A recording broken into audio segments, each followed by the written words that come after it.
നമുക്കിവിടെ സമ്മാന വിതരണത്തിന് എത്തിച്ചേർന്ന ദിലീപ് മാസ്റ്റർ, ആദരണീയനായ ജോസ് സർ, അതുപോലെ തന്നെ അധ്യക്ഷൻ അബ്ബാസ് എം പി, മുന്നിലിരിക്കുന്ന സഹപാഠികളെ, അമ്മമാരെ, ഇത്തരമൊരു സദസ്സിൽ വെച്ചുകൊണ്ട് ഒരു വിജയം നേടിയതിൻ്റെ പേരിൽ ആദരിക്കപ്പെട്ട ഒരു വ്യക്തി എന്ന നിലയിൽ അതിൻ്റെ സന്തോഷം ഞാനിവിടെ നിങ്ങൾക്ക് മുന്നിൽ അറിയിക്കുകയാണ്. ബഹുമാനായ ജോസ് സാർ നേരത്തെ പറഞ്ഞതുപോലെ അദ്ദേഹത്തിൻ്റെ ശിഷ്യന്മാരാണ് ഇപ്രാവശ്യം +2 പാസ്സായതിൽ കൂടുതലും. 10ാം ക്ലാസ്സിൻ്റെ കാര്യം എനിക്കറിയാം, എങ്കിലും +2 പാസ്സായതിൽ കൂടുതലും ബഹുമാനായ മാഷിൻ്റെ ശിഷ്യന്മാർ തന്നെയാണ്.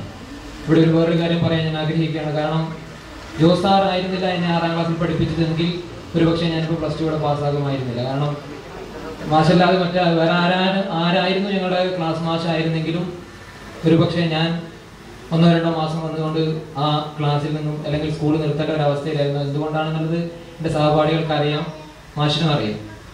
അപ്പം ഈ ഒരു അവസരത്തിൽ ഇത്രയും വലിയൊരു സമ്മാനം അല്ലെങ്കിൽ ഇത്രയും വലിയൊരു ആദരം നിങ്ങളുടെ മുന്നിൽ വെച്ച് കിട്ടിയതിൻ്റെ മുഴുവൻ അർഹതയും ബഹുമാനായ സാറിന് തന്നെയാണ്.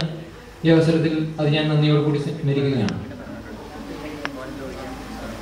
അരാഷ്ട്രീയതയുടെ ഒരു വലിയ ലോകത്താണ് നാം ജീവിക്കുന്നത്.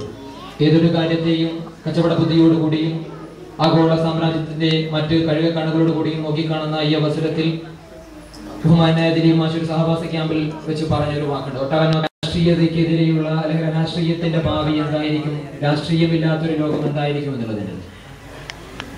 നാളെ നിങ്ങളുടെ ലോകം അല്ലെങ്കിൽ അരാഷ്ട്രീയ ബുദ്ധിജീവികളാൽ ചോദ്യം ചെയ്യപ്പെടും.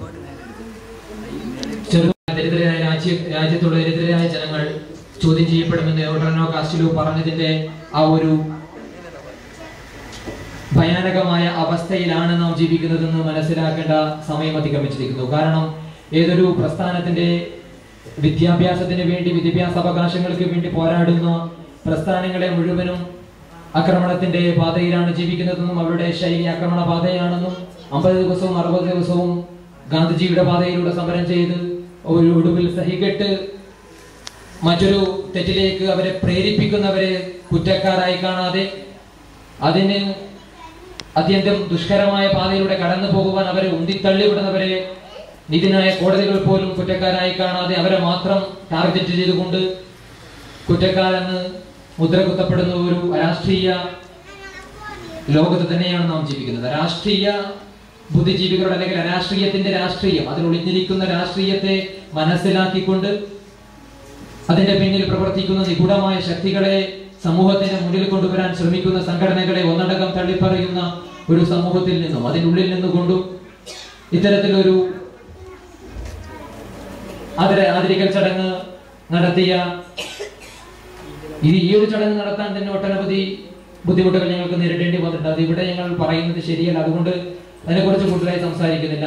എങ്കിൽ കൂടി ഈ ഒരു അവസരത്തിൽ സ്വാമി വിവേകാനന്ദന്റെ ഒരു വാക്ക് ഞാൻ ഇവിടെ ഓർമ്മിക്കുകയാണ്. നിങ്ങളുടെ ശിരസെപ്പോൾ ഉയരുന്നുവോ, മനസ്സെപ്പോൾ ഉണരുന്നുവോ, അന്ന് നിങ്ങളുടെ വിദ്യ പുറത്തു കിടക്കുമെന്നാണ് അദ്ദേഹം പറഞ്ഞിട്ടുള്ളത്. ഇത് ഈ ഒരു സമ്മാന ചടങ്ങ് അല്ലെങ്കിൽ ഈ ഒരു ആദരവ് ഇതിൽ നിന്നുള്ള പ്രചോദനം മനസ്സുണരാനും ശിരസുയരുവാനും നമുക്ക് ഉപകരിക്കട്ടെ എന്ന് ഞാൻ ഈ അവസരത്തിൽ നിങ്ങളോട് പറയുകയാണ്. ഞാൻ കൂടുതലായി സംസാരിക്കുന്നതിൽ എന്റെ കർത്തവ്യത്തിലേക്ക് കടക്കുകയാണ്. ആദ്യമായി ബഹുമാനപ്പെട്ട ബ്ലോക്ക് സെക്രട്ടറിയുടെ അഭാവത്തിൽ ഈ ചടങ്ങ് ഉദ്ഘാടനം ചെയ്ത CPIM ലോക്കൽ സെക്രട്ടറി തമ്പാനേട്ടനെ പണത്തോട് DYFI യൂണിറ്റിന്റെ പേരിലും എന്റെ വ്യക്തിപരമായ പേരിലും നിങ്ങൾ ഓരോരുത്തരുടെ പേരിലും പ്രത്യേകമായ നന്ദി അറിയിക്കുന്നു. നമ്മുടെ ക്ഷണം സ്വീകരിച്ചുകൊണ്ട് ഇവിടെ എത്തിയ KSTA ജില്ലാ കമ്മിറ്റി അംഗം ബഹുമാനായ ദിലീപ് മാസ്റ്ററെയും ഈ അവസരത്തിൽ പണത്തോട് DYFI യൂണിറ്റിന്റെ പേരിൽ ഞാൻ പ്രത്യേകമായ നന്ദി അറിയിക്കുന്നു. അതുപോലെ തന്നെ ആദരണീയ ജോസ് മാഷിനും ഈ അവസരത്തിൽ DYFI പണത്തോട് യൂണിറ്റിന്റെ പേരിലും എന്റെ പേരിലും നിങ്ങൾ ഓരോരുത്തരുടെ പേരിലും പ്രത്യേകമായ നന്ദി അറിയിക്കുകയാണ്.